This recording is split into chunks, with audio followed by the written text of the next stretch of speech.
نحمده ونصلي ونسلم على رسوله الكريم اما بعد فاعوذ باللہ من الشیطان الرجیم بسم اللہ الرحمن الرحیم فاذکروا آلاء اللہ لعلکم تفلحون صدق اللہ العظیم۔ الصلاۃ والسلام علیک یا رسول اللہ، الصلاۃ والسلام علیک یا حبیب اللہ، الصلاۃ والسلام علیک یا نبی اللہ، الصلاۃ والسلام علیک یا نور اللہ، وعلی آلک واصحابک یا حبیب اللہ، صلی اللہ تعالی علیہ وسلم۔ میرے پیارے آقا صلی اللہ تعالی علیہ وسلم کے پیارے دیوانوں، قرآن نے ہمیں ضابطے عطا فرمائے ہیں، نسخے عطا فرمائے ہیں کہ ہم کامیابی کیسے حاصل کر سکتے ہیں، اور قرآن کے دیے ہوئے نسخے جو ہیں وہ بالکل حق ہیں۔ ایسا نہیں کہ جیسے ڈاکٹر آج پرسکرپشن کچھ لکھ کر کے دیتا ہے اور پھر طبیعت ٹھیک نہیں ہوئی تو پھر وہ اپنی دوائیں چینج کر دیتا ہے، چلو اب یہ استعمال کرو۔ قرآن کا معاملہ ایسا نہیں ہے، قرآن نے جو کہہ دیا وہ ہو کر رہتا ہے، اس میں کوئی شک کی گنجائش نہیں۔ تو اس نے کامیابی کا ہمیں گر سکھایا، کامیابی کا نسخہ عطا فرمایا۔ قرآن کہتا ہے فَاذْكُرُوا آلَاءَ اللَّهِ لَعَلَّكُمْ تُفْلِحُونَ، اللہ کی نعمتوں کو یاد کرو، اس کا ذکر کرو تاکہ تم کامیاب کیے جاؤ۔ ہم نعمتوں کو یاد کرنا، نعمتوں کا ذکر کرنا، نعمتوں کا شکر ادا کرنا، اس سے غافل ہو گئے، بلکہ ہم نے ہر نعمت کی ناقدری کی ہے۔ اسلام بہت بڑی نعمت ہے کہ رب فرماتا ہے میں نے تمہارے لیے پسند کیا، رضیت لکم الاسلام دینا، میں نے تمہارے لیے دین اسلام کو پسند کیا، ہم نے ناقدری کی اسلام کی۔ پانی اللہ کی نعمت ہے، ہم نے اس کی ناقدری کی۔ قرآن اللہ کی نعمت ہے، ہم نے اس کی بھی ناقدری کی۔ کتنے لوگ ہیں جو قرآن کھولتے ہیں؟ تو ہماری سچویشن یہ ہے، آپ توجہ دیتے ہیں، ہماری سچویشن یہ ہے کہ اللہ کی نعمتوں کی قدر کرنے کی بجائے، اس کا ذکر کرنے کی بجائے، اس کا شکر ادا کرنے کی بجائے ہم ناقدری میں لگے ہوئے ہیں۔ اور جب وہ نعمتیں چھین لی جاتی ہیں تو اس کے بعد ہم کف افسوس ملتے ہیں اور کہتے ہیں کہ نعمت ہمارے پاس سے چلی گئی۔ آقا کریم صلی اللہ علیہ وسلم ارشاد فرماتے ہیں کہ اللہ کی نعمتوں کو باندھ کے رکھو۔ تو صحابہ نے عرض کیا یا رسول اللہ صلی اللہ تعالی علیہ وسلم، اللہ کی نعمتوں کو کیسے باندھ کے رکھیں؟ تو میرے آقا صلی اللہ علیہ وسلم نے فرمایا اللہ کا شکر ادا کرتے رہو تو وہ نعمتیں تمہارے پاس سے نہیں جائیں گی۔ اور کچھ لوگ شکر بھی ادا کرتے ہیں تو کس نعمت پر شکر ادا کرتے ہیں؟ دولت مل گئی اللہ کا شکر، مکان مل گیا اللہ کا شکر، جتنی بھی جائز تمنائیں پوری ہو گئیں اللہ کا شکر، اچھی بات ہے، اس پر ادا کرنا چاہیے۔ لیکن سب سے زیادہ کس نعمت پر اللہ کا شکر ادا کرنا چاہیے؟ تو بس اسے تھوڑا سا آج آپ سمجھ لو. زمین اللہ کی نعمت ہے، اگر نہ ہوتی تو بیٹھتے کہاں. لیکن پورا قرآن اٹھا کر دیکھیے، اللہ نے یہ نہیں فرمایا کہ میرے بندے میں نے تمہیں زمین دے کر تم پر احسان کیا، نہیں. آسمان اس نے عطا فرمایا، بن مانگے عطا فرمایا، لیکن نہیں فرمایا کہ میں نے تمہیں آسمان دے کر تم پر احسان کیا. آکسیجن اس نے عطا فرمایا. اب آپ سوچیں کہ اگر اسی پر قیمت اور چارج لگا دیا جائے تو آدمی اس کا چارج کیسے دے سکتا ہے؟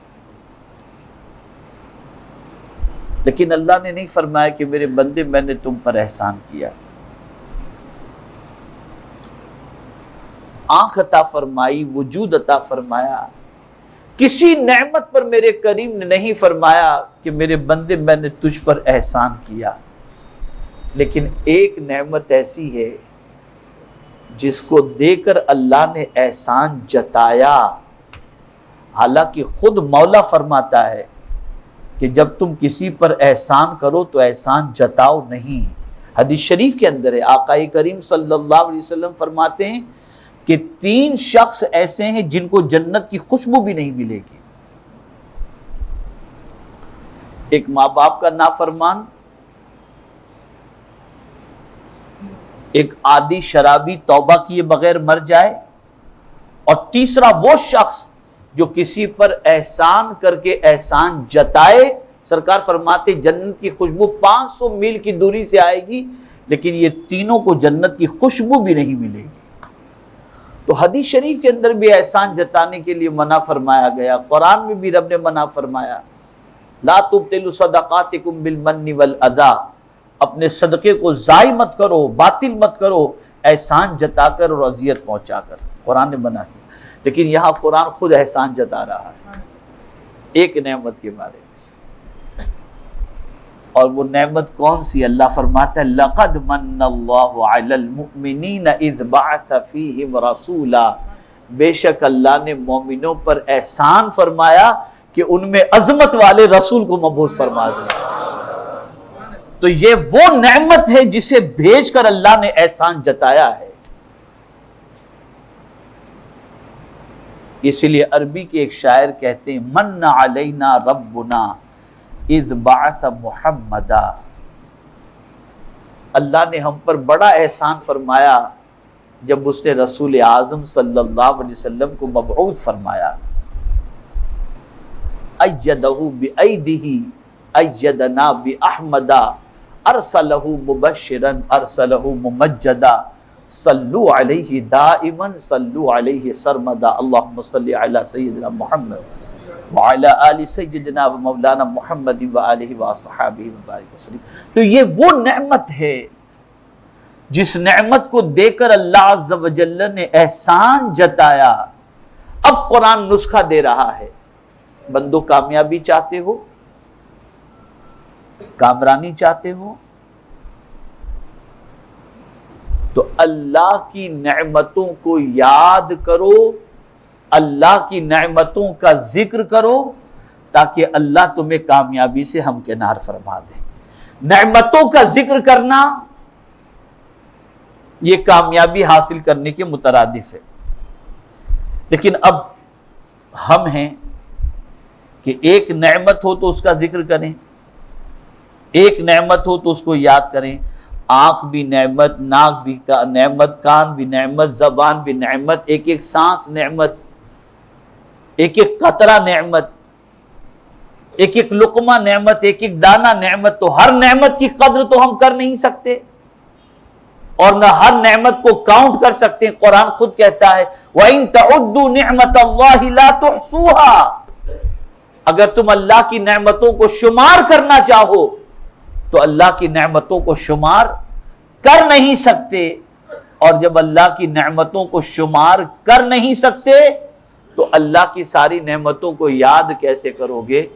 تو اب فرما دیا گیا ایک نعمت کا ذکر کیا کرو اور ایک نعمت کو یاد کیا کرو، تمہیں ساری نعمتوں کے یاد کرنے کا ثواب دے دیا جائے گا.